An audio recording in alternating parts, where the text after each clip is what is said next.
The autumn leaves crunched under Rowan McCarthy's boots as he trudged up the cracked walkway to his house, the only one on Maple Street that looked like it had given up on itself. While his neighbors' homes gleamed with fresh paint and perfectly manicured lawns, Rowan's two-story colonial sat like a forgotten memory, shutters hanging askew, paint peeling in long, sad strips, and a front porch that creaked with every gust of Pennsylvania wind. Inside, the silence was suffocating.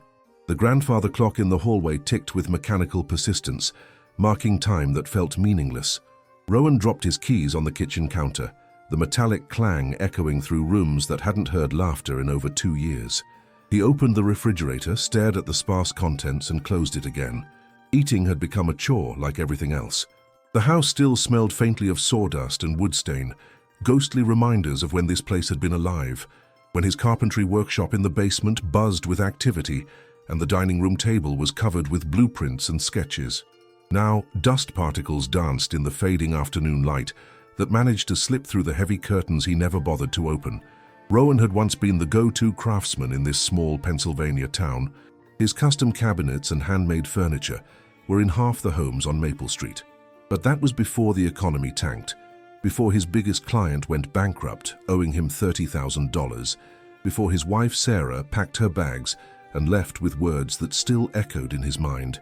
"I can't watch you disappear anymore, Rowan. You've become a ghost in your own life."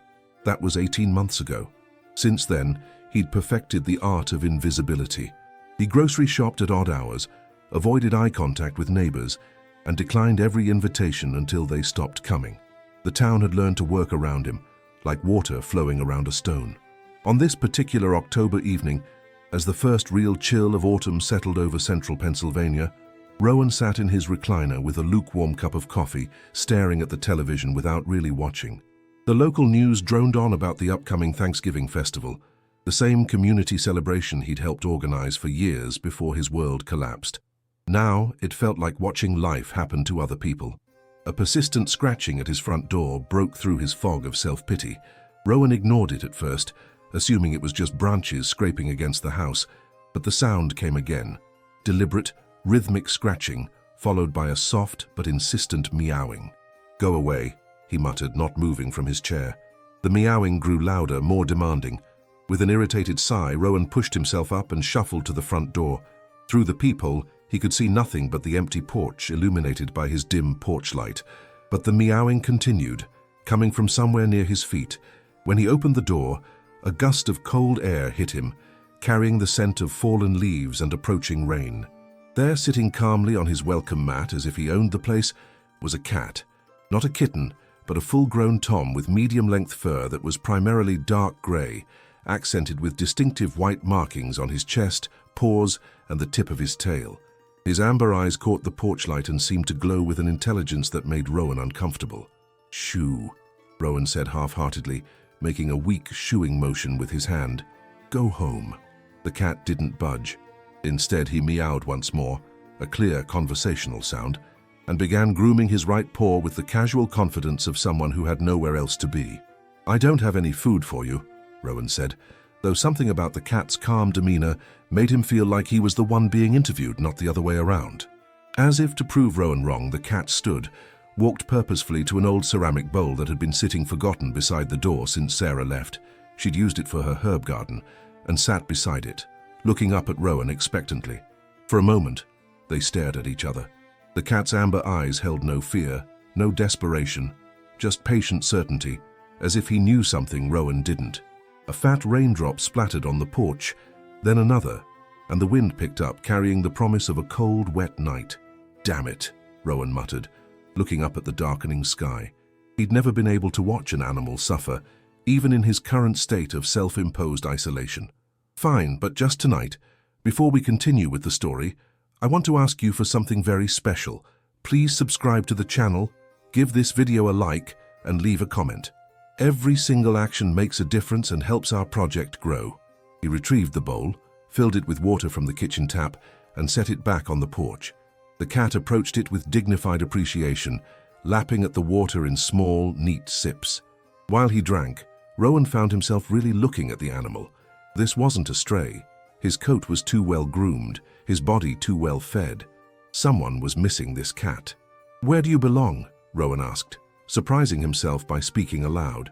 The cat finished drinking and settled onto the porch mat in a perfect loaf position, tucking his paws beneath his body with the satisfied air of someone who had found exactly what he was looking for.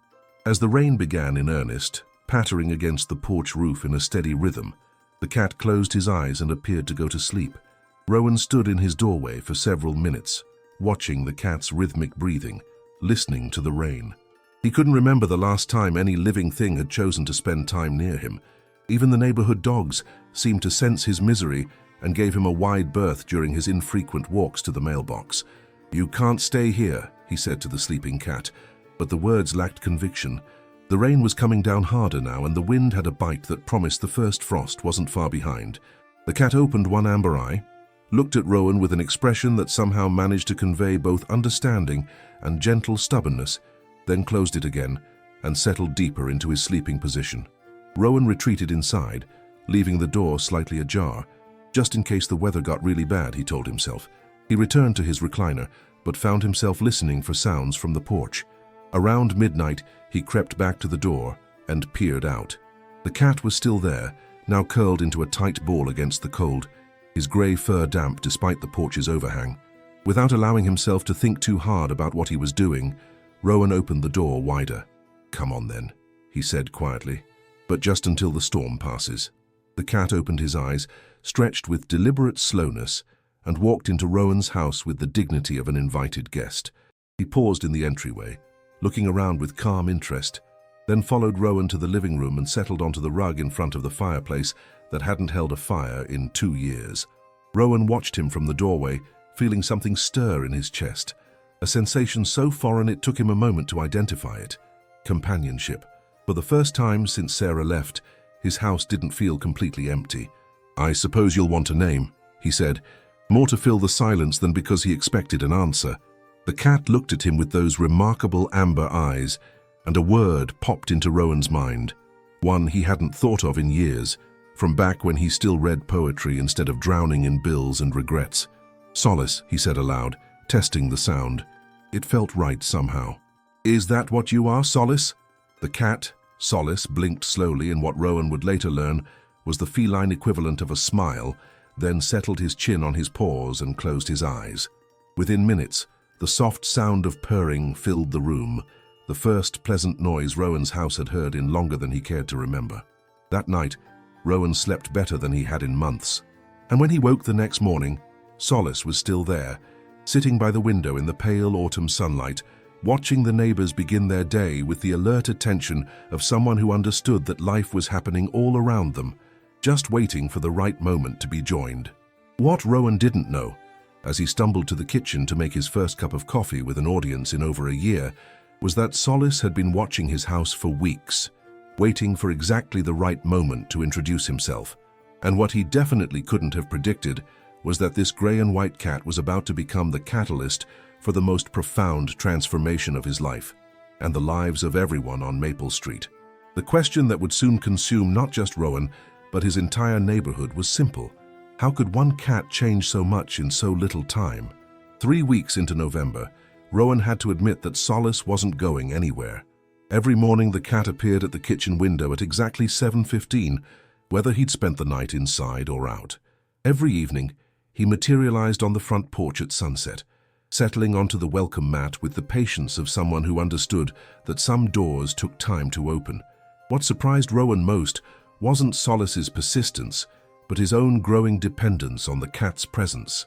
The house felt different with Solace in it, less like a mausoleum and more like a home that was simply waiting for something to happen.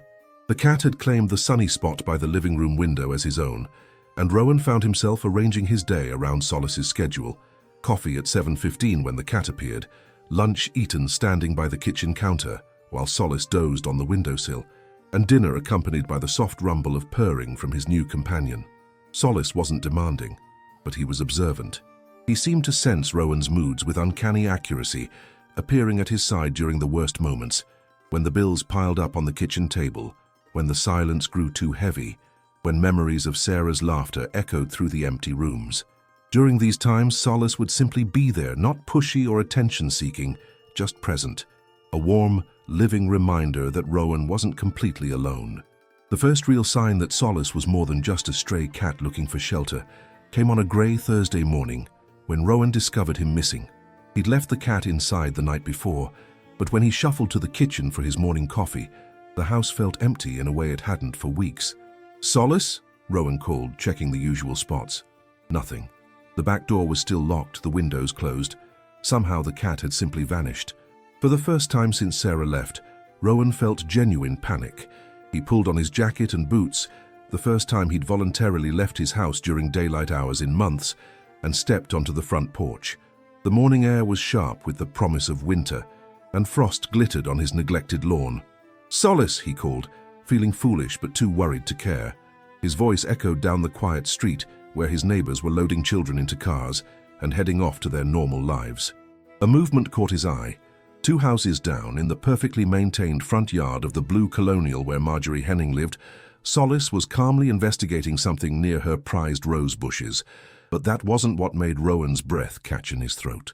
It was the sight of Marjorie herself, kneeling beside the cat with a gentle smile on her weathered face, scratching behind his ears while he purred loud enough for Rowan to hear from 50 feet away. Marjorie was 73, widowed for 5 years, and known throughout the neighborhood for her immaculate garden and her tendency to keep to herself. She was also someone Rowan had successfully avoided for the past 2 years, despite her occasional attempts to reach out after Sarah left. Now she was looking directly at him, her hand still stroking Solace's grey fur, and there was nothing Rowan could do but walk over. "I believe this handsome fellow belongs to you," Marjorie said as Rowan approached, her voice carrying the slight accent of someone who'd grown up in Philadelphia before moving to small-town Pennsylvania decades ago. "He showed up at my back door this morning, meowing like he had something important to tell me." "I'm sorry," Rowan said, his first words to a neighbor in longer than he could remember. "I don't know how he got out. He's not usually... he doesn't normally wander." "Oh, don't apologize," Marjorie laughed, and the sound was like music Rowan had forgotten existed. "He's been the highlight of my morning.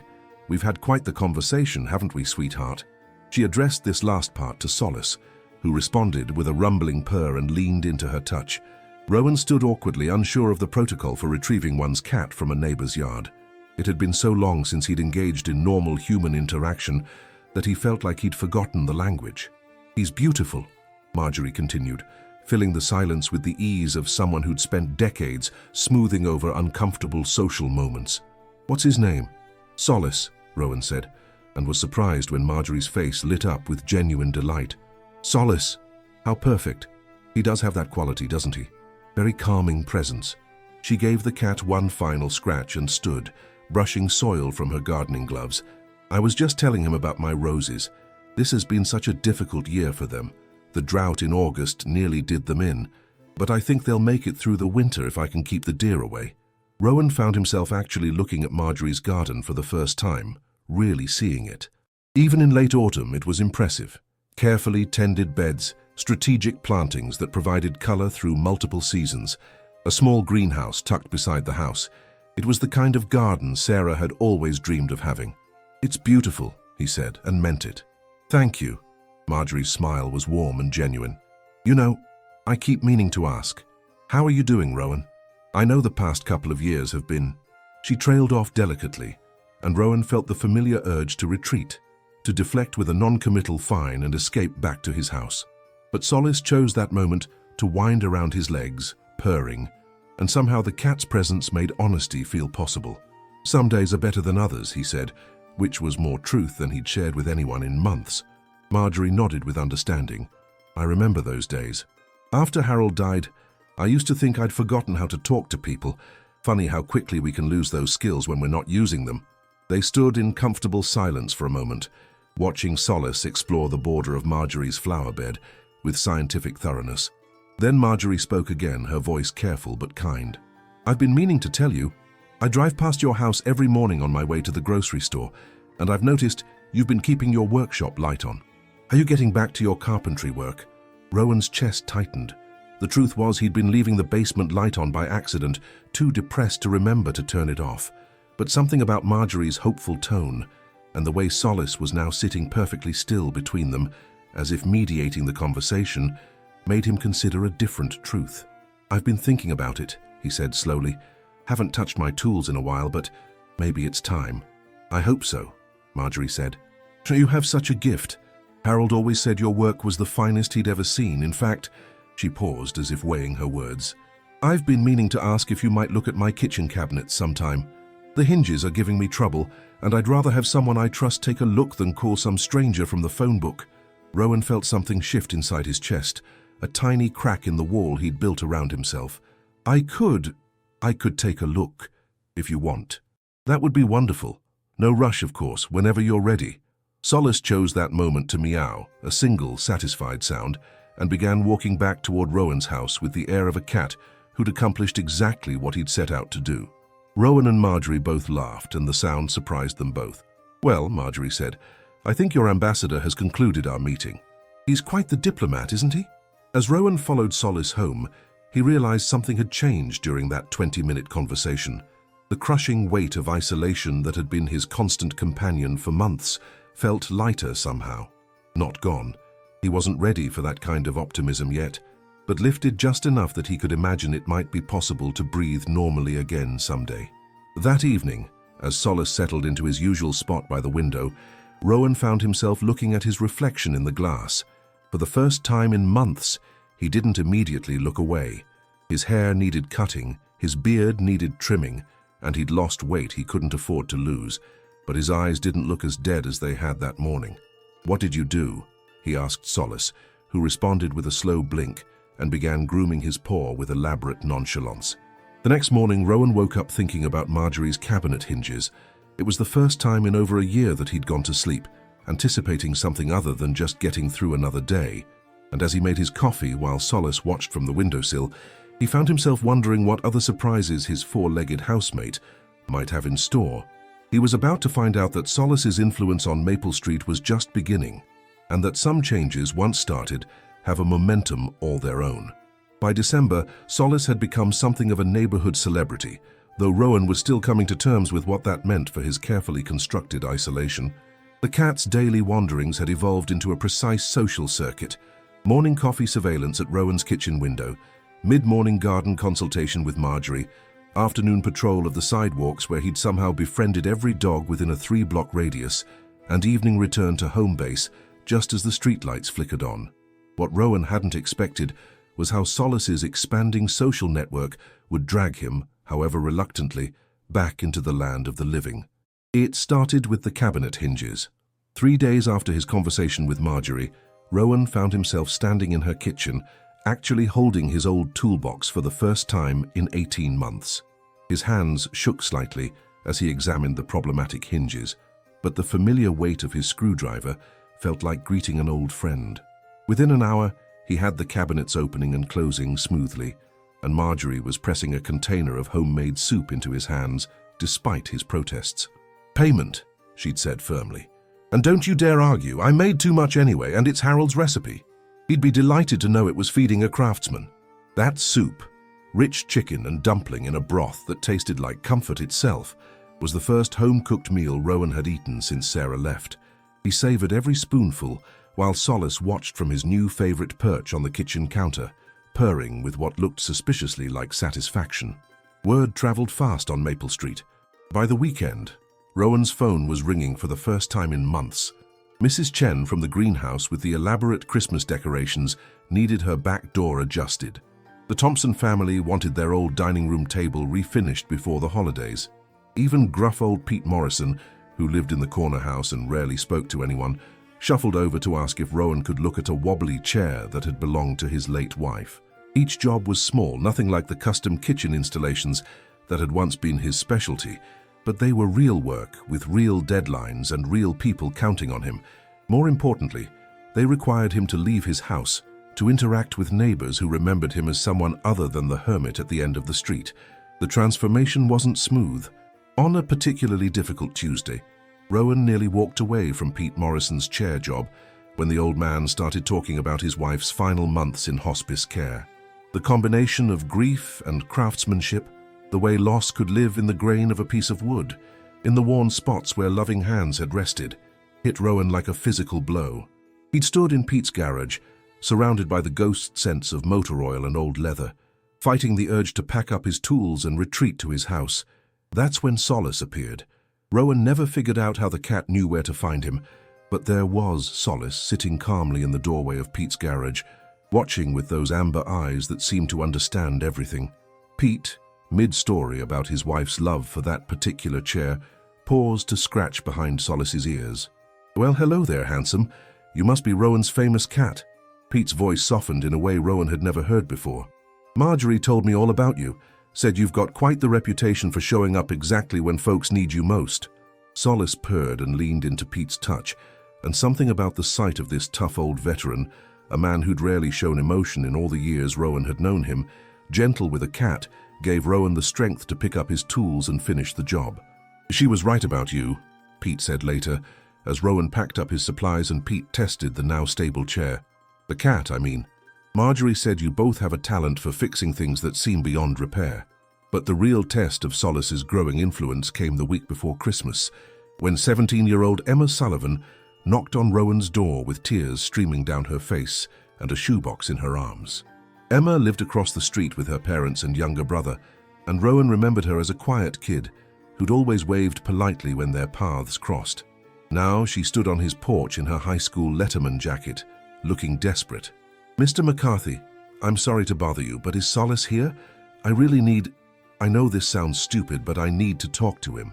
Before Rowan could ask what was wrong, Solace appeared at his feet, having somehow materialized from wherever cats go when they're not being observed. The cat took one look at Emma's tear-streaked face and began winding around her legs, purring loud enough to be heard over the winter wind.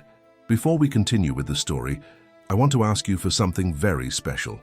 Please subscribe to the channel, give this video a like, and leave a comment. Every single action makes a difference and helps our project grow. "Oh, Solace," Emma whispered, sinking to her knees on the porch.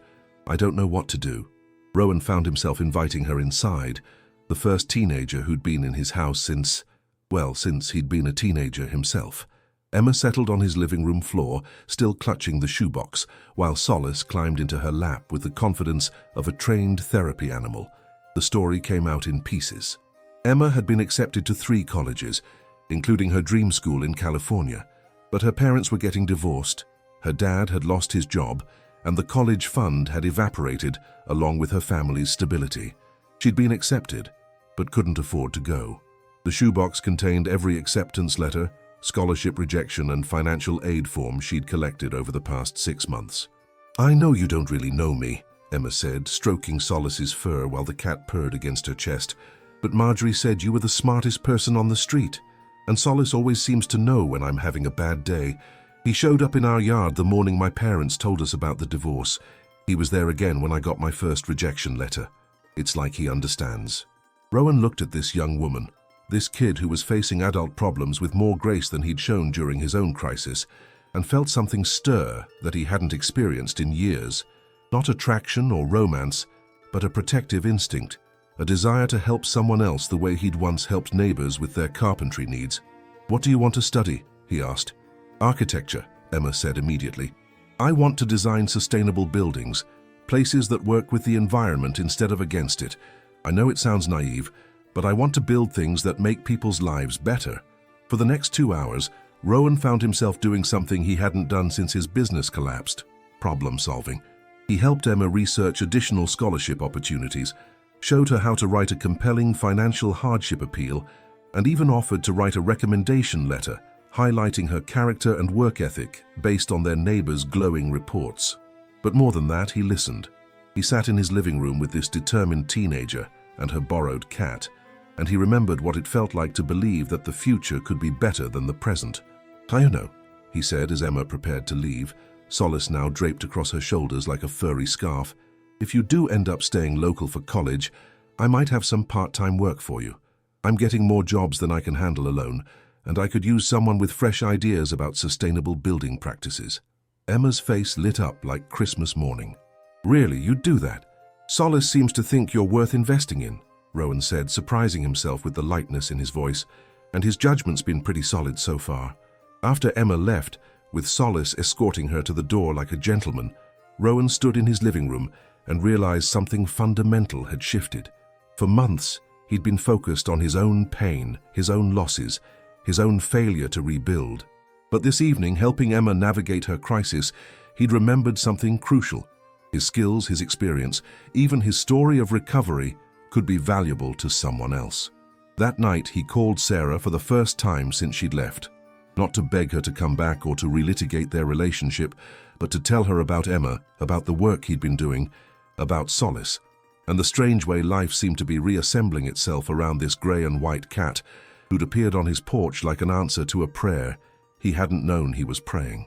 "You sound different," Sarah said, and her voice was warm with something that might have been hope. "Better. I feel different," Rowan admitted. "Not fixed exactly, but connected again. Like I remember how to be useful to people." They talked for an hour, the first real conversation they'd had since the divorce papers were signed. Sarah was dating someone new, building a life in Portland that sounded full and happy, but she was genuinely pleased to hear about Rowan's progress, about his return to carpentry, and his growing involvement with the neighborhood. "I'm proud of you," she said before hanging up, "and I'm glad you found Solace. It sounds like he found you at exactly the right time." After the call, Rowan sat in his living room with Solace curled in the chair beside him, both of them watching the Christmas lights twinkle in the windows across the street. The house no longer felt like a prison or a museum. It felt like home. Not the same home it had been when Sarah lived there, but a different kind of home. A place where good things could happen, where people could heal, where a cat could orchestrate miracles with nothing more than perfect timing and an infinite capacity for showing up when needed most. But as Rowan would soon discover, Solace wasn't finished with his work on Maple Street. The biggest transformation was still to come, and it would require every ounce of courage Rowan had rebuilt, plus some he didn't know he possessed. January arrived with a vengeance, bringing the kind of bone-deep cold that made even lifelong Pennsylvanians question their life choices. Snow piled against houses in sculpted drifts, and the streets became narrow channels between towering white walls that muffled sound and made the neighborhood feel smaller, more intimate. It was the kind of winter that drove people indoors and tested the strength of newly formed connections. For Rowan, it was also the month when everything he'd rebuilt threatened to come crashing down again. The crisis started on a Tuesday morning when Solace failed to appear at his usual 7:15 breakfast appointment. Rowan waited by the kitchen window, coffee growing cold in his hands, watching for the familiar grey and white form that had become as reliable as sunrise. By 8:30, genuine worry had set in. "Solace?" he called, checking every room in the house. Nothing. He bundled into his winter coat and boots, stepping onto a front porch slick with ice, and began the search he'd hoped he'd never have to repeat. The neighborhood was quiet under its blanket of snow, most residents wisely staying indoors until the roads could be cleared. Rowan's breath came out in white puffs as he trudged from yard to yard, calling Solace's name, checking under porches and behind sheds. No sign of his four-legged housemate anywhere. It was Marjorie who found him 2 hours later, standing in the middle of Maple Street looking lost and defeated. "Rowan, honey, you're going to freeze to death out here," she called from her front door, wrapped in a thick bathrobe and boots. "Come inside before you catch pneumonia." In Marjorie's warm kitchen, clutching a mug of hot chocolate that reminded him of childhood snow days, Rowan felt the full weight of how much his life had come to revolve around one small cat. Without Solace as his bridge to the world, the thought of returning to his old isolation felt unbearable. "I'm sure he's fine," Marjorie said gently. "Cats are survivors. He probably found somewhere warm to wait out the storm." But as the day stretched into evening with no sign of Solace, Rowan's carefully rebuilt confidence began to crumble. He cancelled a furniture refinishing job, ignored calls from 2 potential new clients, and found himself pacing his empty house like a caged animal. By nightfall, he was seriously considering whether this was the universe's way of telling him that his brief return to normalcy had been a mistake. The call came at 9:30 that evening. Rowan almost didn't answer. He'd been avoiding his phone all day, afraid it would be another client he'd have to disappoint, but something made him pick up on the 4th ring. "Mr. McCarthy, this is Dr. Jennifer Walsh from the Pine Valley Animal Hospital. I believe we have your cat." Rowan's heart stopped, then began racing double time. "Is he okay? What happened?" "He's going to be fine," Dr. Walsh said quickly, "but he's been hit by a car. Nothing broken, thankfully, but he's pretty banged up and we'd like to keep him overnight for observation. Can you come in?" The 20-minute drive to the animal hospital felt like the longest journey of Rowan's life. Ice-covered roads forced him to drive slowly, giving his mind too much time to catastrophize. What if Solace didn't recover? What if he'd lost the catalyst that had brought him back to life? What if this was punishment for daring to hope again? Dr. Walsh met him in the hospital's brightly lit waiting room. She was younger than Rowan had expected, probably in her early 30s, with kind eyes and the calm competence that came from years of delivering both good and bad news to pet owners. "He's a fighter," she said, leading Rowan back to the treatment area. "Some bruising, a mild concussion, and he's pretty shaken up, but no internal injuries or broken bones. Someone called 911 when they saw him get hit, and the paramedics brought him straight here." Solace was in a large kennel, looking smaller and more vulnerable than Rowan had ever seen him. His grey fur was matted in places, one ear had a small bandage, and his usual dignified composure had been replaced by the dazed confusion of trauma. But when he saw Rowan, he lifted his head and managed a weak purr. "Hey, buddy," Rowan whispered, reaching through the kennel bars to stroke Solace's head. "You scared me today." "The interesting thing," Dr. Walsh continued, "is that this isn't the first time we've seen him. Solace has been a regular visitor here for about 6 months, not as a patient, but as, well, we call him our therapy cat." Rowan looked up in surprise. "What do you mean?" Dr. Walsh smiled. "He shows up a couple times a week, usually in the evening when we're dealing with our most difficult cases. He has this uncanny ability to appear in exactly the right room at exactly the right moment. Last month, he spent 3 hours sitting with a little girl while we treated her puppy for poisoning. 2 weeks ago, he was here when we had to put down an elderly man's dog, just appeared in the waiting room and sat with the owner for an hour afterward." She paused, studying Rowan's face. "We always wondered who he belonged to. The whole staff has fallen in love with him. He's helped us get through some really tough nights." As Rowan processed this information, Dr. Walsh continued. "The person who called about the accident said something interesting too. She lives on Birch Street, a few blocks from here. According to her, Solace has been visiting her elderly mother every Tuesday for months. The woman has dementia, and Tuesday is always her worst day. She gets agitated, doesn't recognize family members, but when Solace shows up, she calms right down, calls him Smokey, and tells everyone he's her childhood cat come back to visit." Rowan felt something tighten in his chest. Not anxiety this time, but a kind of awe. While he'd been thinking of Solace as his personal salvation, the cat had been conducting an entire neighborhood ministry, appearing wherever comfort was needed most. "How long can I stay with him tonight?" Rowan asked. "Visiting hours ended 2 hours ago," Dr. Walsh said, "but I think we can make an exception. You both look like you need each other." Rowan spent the night in an uncomfortable plastic chair beside Solace's kennel, dozing fitfully and waking every time the cat stirred. Around 3 in the morning, when the hospital was at its quietest, he found himself talking to Solace in whispers. "I don't know what I would have done if I'd lost you," he admitted. "You probably don't realize this, but you saved my life. I was drowning before you showed up, and I didn't even know it." Solace opened his amber eyes and looked at Rowan with that familiar expression of patient understanding.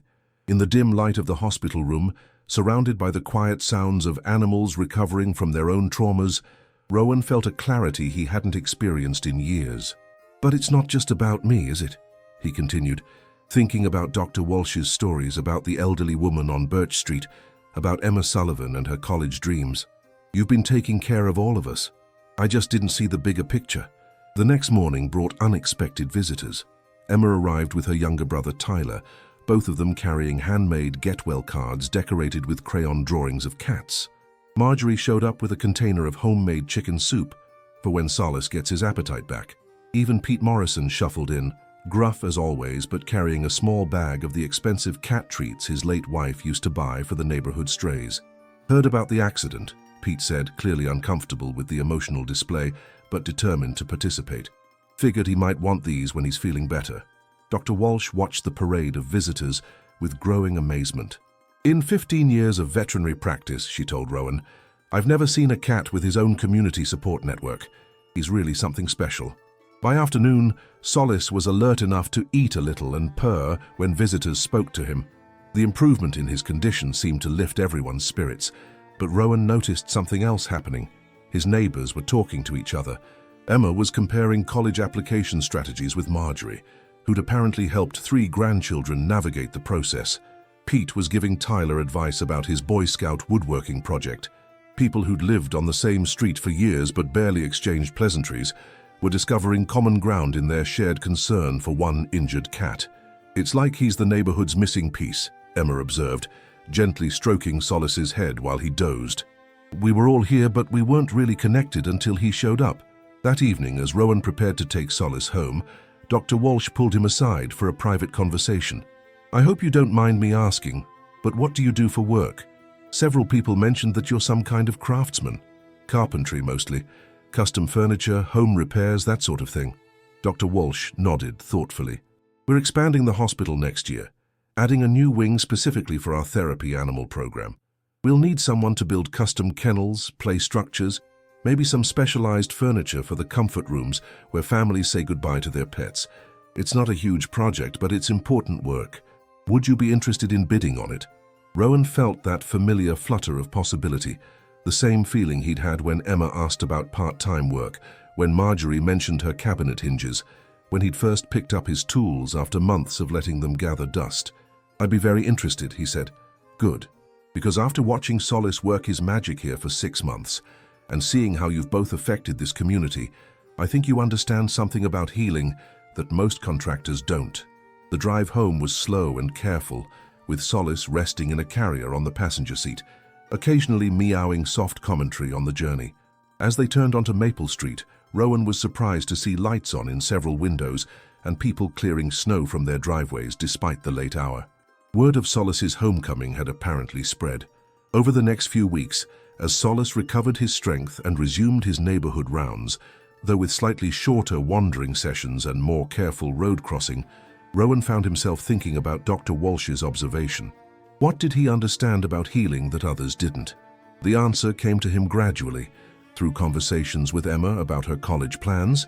She'd received a partial scholarship and would be starting at the local university in the fall, with a part-time position in Rowan's expanded carpentry business, through afternoon coffee sessions with Marjorie, where they solved the neighborhood's minor problems over homemade cookies, through the steady stream of small repair jobs that kept him busy and connected to his community. Healing, he realized, wasn't about returning to some previous state of perfection. It was about finding new ways to be useful, new connections to replace the ones that had been lost, new purposes that grew from the wisdom that came with surviving difficult times. It was about understanding that sometimes the best thing you could do for your own recovery was to help someone else with theirs. And sometimes, if you were very lucky, healing came in the form of a gray and white cat who showed up exactly when you needed him most, not just to comfort you, but to teach you that comfort was something meant to be shared. But as February melted into March and Solace returned to full strength, Rowan sensed that their story was approaching its real climax. The test hadn't been whether he could survive losing Solace temporarily. It had been whether he could learn to carry forward the lessons Solace had taught him, whether the connections the cat had helped him build were strong enough to sustain themselves. The answer would come sooner than he expected, in a way that would change not just Rowan's life, but the entire character of Maple Street forever. Spring arrived early that year, bringing with it the kind of soft March morning that made promises about hope and new beginnings. Rowan stood at his kitchen window, coffee in hand, watching Solace conduct his morning patrol of the front yard. The cat moved with his old confidence now, the accident nothing more than a memory marked by a small scar on his left ear that he wore like a badge of honor. The neighborhood had changed over the winter. What started as individual connections, Rowan to Marjorie, Solace to the elderly woman on Birch Street, Emma to her college dreams, had evolved into something larger. Maple Street had become a real community, the kind of place where people knew each other's stories and showed up when help was needed. The transformation was visible in small details. Pete Morrison teaching Tyler Sullivan woodworking in his garage on Saturday mornings, Marjorie organizing a neighborhood book club that met in different houses each month, Emma designing a community garden for the empty lot at the end of the street. But it was most evident in the way people moved through their daily lives, with recognition, with connection, with the easy confidence that came from knowing they belonged somewhere. Rowan's own life had stabilized into something he'd never expected, better than before. His carpentry business was busier than it had ever been, not just with individual repairs, but with larger projects like the animal hospital expansion and a custom built-in library for the local elementary school. Emma worked for him 3 afternoons a week, bringing fresh ideas about sustainable building practices and an infectious enthusiasm for solving design problems. He'd even started dating someone, Dr. Jennifer Walsh from the animal hospital, who appreciated both his craftsmanship and his story of second chances. But the real measure of how much had changed came on a warm Thursday morning in April, when Rowan answered his door to find a young couple standing on his porch, looking nervous and hopeful in equal measure. "Mr. McCarthy, I'm David Chen. This is my wife, Lisa. We just bought the house on Oak Street, the one with the blue shutters." Rowan recognized them. He'd seen them moving in the previous weekend, a process that had involved half the neighborhood offering help, advice, and welcome casseroles. "We heard about your cat," Lisa continued, glancing down at Solace, who had materialized at Rowan's feet to investigate the visitors, "about how he helps people. And we were wondering—" She looked at her husband, who took over with the earnest intensity of someone delivering important news. "Lisa's pregnant. It's our first, and we're both pretty nervous. Our families are all back in California, and we don't really know anyone here yet. But everyone keeps telling us about Solace, about how he shows up when people need him most. We thought maybe, could he visit sometime? Just to, I don't know, check on us?" Rowan looked down at Solace, who was studying the couple with his usual careful attention. After a moment, the cat walked over to Lisa and rubbed against her legs, purring loud enough to be heard over the morning traffic. "I think that can be arranged," Rowan said, smiling at the wonder on Lisa's face as Solace continued his gentle greeting. "Though I should warn you, Solace pretty much sets his own schedule. He tends to show up exactly when you need him, whether you know you need him or not." That afternoon, as Rowan worked in his basement workshop on a custom crib for the Chens, a surprise gift he'd decided to make after seeing how Solace had responded to Lisa, he found himself thinking about the strange alchemy of connection that had transformed his life. A year ago, he'd been a man so lost in his own pain that he'd forgotten how to be human. Now he was part of a web of relationships that stretched throughout the neighborhood and beyond, all of it somehow orchestrated by a cat who seemed to understand something fundamental about what people needed to thrive. The phone rang, interrupting his thoughts. It was Dr. Walsh calling from the animal hospital. "Rowan, I need you to sit down. I just got off the phone with the local news station. They want to do a story about Solace." "What? Why?" "Apparently Mrs. Henderson from Birch Street, the elderly woman with dementia that Solace visits, her daughter is a producer at Channel 8. She's been watching what Solace does for her mother and for other people in the community, and she thinks it's a story worth telling. The cat who healed a neighborhood, she's calling it." Rowan felt his old anxiety stir. "I don't know, Jen. We're not really— this isn't about publicity." "I know, and that's exactly why it's such a good story. Nobody's trying to make money or get famous. It's just about how sometimes the simplest acts of kindness can ripple out in ways we never expect." That evening, Rowan sat on his front porch with Solace draped across his lap, watching the neighborhood settle into its evening rhythm. Emma was across the street, helping Tyler with his homework on the Sullivans' front steps. Marjorie was in her garden, deadheading early spring flowers while chatting with the Chens, who'd come over to ask about the best local pediatricians. Pete Morrison was tinkering with his car in his driveway, pausing occasionally to call out mechanical advice to anyone who'd listen. It was an ordinary scene, the kind that played out in neighborhoods across America every evening. But Rowan knew how rare it really was. This sense of belonging, of mutual care, of being part of something larger than yourself, and he knew how easily it could have never happened at all. "What do you think?" he asked Solace, who responded with a rumbling purr. "Should we let them tell our story?" The answer came the following week, when the news crew arrived on a sunny Thursday morning. Rowan had agreed to the interview reluctantly, but watching the reporter, Mrs. Henderson's daughter Sarah, who had her mother's kind eyes and gentle manner, interact with Solace and the neighbors, he realized this wasn't about exploitation or sensationalism. It was about documenting something precious, the way ordinary people could create extraordinary communities when they chose to pay attention to each other's needs. The story aired 2 weeks later, a 5-minute segment that captured not just Solace's remarkable ability to appear wherever comfort was needed, but the broader transformation of Maple Street from a collection of strangers to a genuine neighborhood. They interviewed Emma about her college plans and part-time job, Marjorie about her role as unofficial community coordinator, Pete about his Saturday morning woodworking sessions with Tyler, and several other residents about the various ways Solace had touched their lives.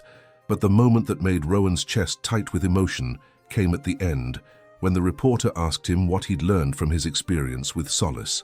"I used to think that healing was something that happened to you," he said, looking down at the cat who'd started it all. "That you either got better or you didn't, and it was mostly a matter of luck or willpower. But Solace taught me that healing is something you do with other people. It's about connection, about showing up for each other, about understanding that we're all carrying something difficult, and we all need help sometimes. He didn't fix my problems, but he showed me how to be useful again, and that made all the difference." The story was picked up by several national news outlets, and for a few weeks, Maple Street became a minor tourist destination. People drove by to see the famous healing cat, and Rowan received calls from reporters wanting to do follow-up stories. But the attention faded, as attention always does, leaving behind something more valuable, the knowledge that what they'd built together was real, sustainable, and worth protecting. 6 months later, on a crisp October morning, exactly 2 years after Solace had first appeared on Rowan's porch, Rowan woke to find the cat sitting by the bedroom window, staring out at the street with an expression of quiet satisfaction. Something about his posture seemed different. Not sad exactly, but thoughtful in a way that made Rowan's stomach tighten with intuition. "What is it, buddy?" he asked, scratching behind Solace's ears. The cat leaned into the touch but didn't purr, just continued watching the street where their neighbors were beginning their daily routines. Over the next few days, Rowan noticed subtle changes in Solace's behavior. The cat still made his neighborhood rounds, still appeared wherever comfort was needed, but with less urgency. He spent more time sleeping in sunny spots, more time simply observing rather than actively engaging. It was as if he were gradually stepping back from his role as community catalyst, confident that the connections he'd helped create were strong enough to sustain themselves. The realization came to Rowan slowly, then all at once. Solace was preparing to leave. Not to die. The cat was healthy and only middle-aged by feline standards, but to move on, to find another person or community that needed what he had to offer. The thought should have been devastating, but somehow it wasn't. Rowan understood now that Solace's gift wasn't meant to be hoarded by one person or one neighborhood. It was meant to be shared, multiplied, passed on to wherever it was needed most. On a snowy morning in early December, Rowan woke to find Solace gone. No goodbye, no dramatic farewell, just the quiet absence that marked the end of one chapter and the beginning of another. Rowan searched the neighborhood, asked all the usual suspects, but somehow he knew he wouldn't find Solace this time. The cat had completed his work here and moved on to wherever he was needed next. The neighborhood mourned Solace's departure, but they didn't fall apart. The book club continued meeting. Pete still taught woodworking on Saturday mornings. Emma still worked for Rowan while finishing her architecture degree, and new families continued to move to Maple Street, drawn by the reputation of a place where people looked out for each other. A year later, Rowan married Jennifer Walsh in a small ceremony in Marjorie's backyard, surrounded by neighbors who'd become family. Emma served as the unofficial wedding photographer. Pete built them a beautiful arbor for the occasion, and Tyler Sullivan, now a confident young man with his own woodworking skills, created custom wedding favors for all the guests. During the reception, as Rowan looked around at the faces of people who'd become so important to him, he felt a familiar presence. Not Solace himself, but the legacy of what the cat had taught them all, that healing was possible, that connection mattered, that showing up for each other was the most important work any of them would ever do. "You know," Jennifer said, appearing at his side with 2 glasses of champagne, "I heard something interesting at the hospital yesterday. A woman brought in an injured cat she'd found, and while she was waiting, she started talking about this grey and white Tom who'd been visiting her elderly neighbor. Said he had these remarkable amber eyes and an uncanny ability to show up exactly when people needed comfort most." Rowan smiled, raising his glass in a silent toast to wherever Solace might be now. "I hope he finds good people to take care of." "He will," Jennifer said with certainty. "That's what he does."